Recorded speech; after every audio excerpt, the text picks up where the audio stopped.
Hey everybody, this is David Schooley with the Big John MMA Fight Club.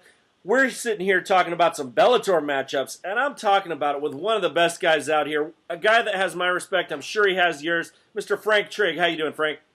Thanks, I appreciate that intro. That's actually pretty nice of you. Appreciate that. Well, anybody who's watched this sport, if they don't have respect for you, they don't know what they're talking about. I've been watching you back since you were fighting Matt Hughes in the early days, right? Yeah. And, well, we call them the middays. It was after the Gracie Severn era. Right in the middle there was a Trigg Hughes era. Now it's moved on to I don't even know what era it could be called now, but it's a totally different deal now. It's The sport has changed so much. it used to be every year. Now it was every 6 months. Now it's every 3 months. It's a brand new circuit of guys that are in there running around.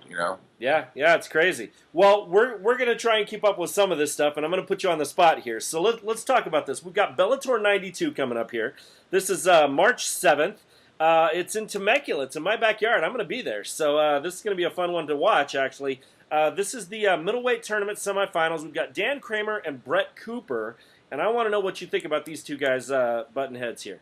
This one is a tough one. It's the tournament is always it's not necessarily always the best guy gets through. Right. It's the best guy that night kind of wins and sneaks his way through, and then he can win again the next night, and all of a sudden he's in the finals.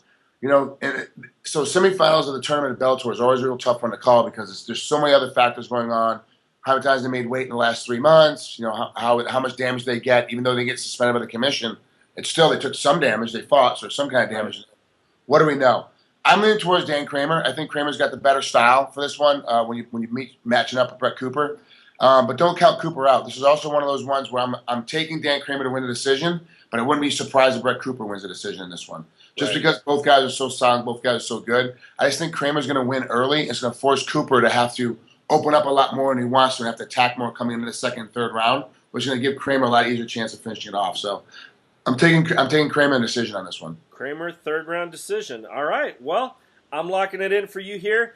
All you guys at home, if you want to lock in your prediction, you want to agree with Frank, go for it. If you don't, we'll see if you win some bonus points and out-predict. But either way, this is going to be some good stuff. And I agree with you. In the tournament style, man, it's so much more unpredictable.